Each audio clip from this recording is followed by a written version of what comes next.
ব্রাহ্মণবাড়িয়ার আশুগঞ্জ মোকামে এক সপ্তাহের ব্যবধানে ধানের দাম কমেছে মণ প্রতি ৪০ থেকে ৫০ টাকা। হঠাৎ করে ধানের দাম কমায় বিপাকে পড়েছেন দূর দূরান্ত থেকে ধান নিয়ে আসা পাইকাররা। দাম কমায় লোকসান গুনতে হচ্ছে দাবি তাদের। চালকল মালিক ও আড়তদাররা জানান, সরকার চাল আমদানি অব্যাহত রাখায় কমেছে দাম। ব্রাহ্মণবাড়িয়া রিপোর্টার আশেক মান্নান হিমেলের পাঠানো তথ্য ছবিতে ডেস্ক রিপোর্ট। দেশের অন্যতম বৃহৎ আশুগঞ্জ ধানের মোকাম।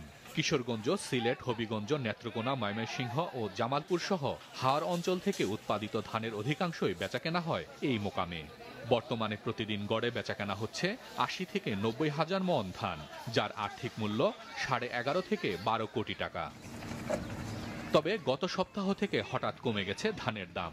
এতে আর্থিকভাবে ক্ষতিগ্রস্ত হচ্ছেন ধান বিক্রি করতে আসা পাইকাররা।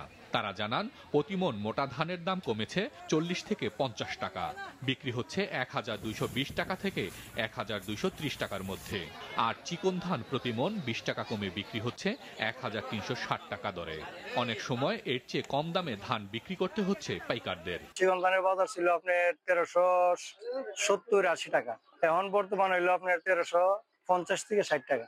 মোটা ধানের বাজার ছিল ৭০ থেকে ৮০ টাকা, এখন মোটা ধানের বাজার আছে আপনার ৫০ থেকে ৫৫ টাকা। সাল্লা থেকে ১২২০ টাকা তো ধান বইরে আনছি, ধানের বাজার কমে গেছে গা, এই কারণে আমরা লস, মানে ১১৫০ টাকা বেচছি। পার্টি বসে গেছে, পার্টি দেউলি হয়ে যাবে যে অবস্থা বাজার। আশুগঞ্জ মোকামে অধিকাংশ ক্রেতাই চালকল মালিক ও আড়তদাররা। তাদের দাবি, ধানের দাম কমার পেছনে কোনো কারসাজি নেই।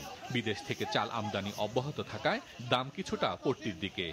আমন নতুন লাগছে, কিছু বাজার আসা শুরু করছে। এর মধ্যে আমরা জানতে পারছি সরকার এলসির জন্য আরো ১ মাস টাইম বাড়াইছে। এলসির কারণে চাউল ভিতরে আসতেছে, যার কারণে বাজারটা একটু নিম্নমুখী। সরকার এলসি করাতে একটু ধানের দাম, চালের দামটা একটু কম। নতুন আমন ধান আসলে তো হয়তো বাজার আরো, ধানের বাজার আরো কমতে পারে, ধানের বাজার আরো কমবে। ধান চাল ব্যবসায়ীরা জানান, কিছুদিনের মধ্যে আমন ধান মাড়াই শুরু হবে। নতুন ধান বাজারে আসলে দাম আরো কমে আসবে। মাছরাঙা নিউজ ডেস্ক।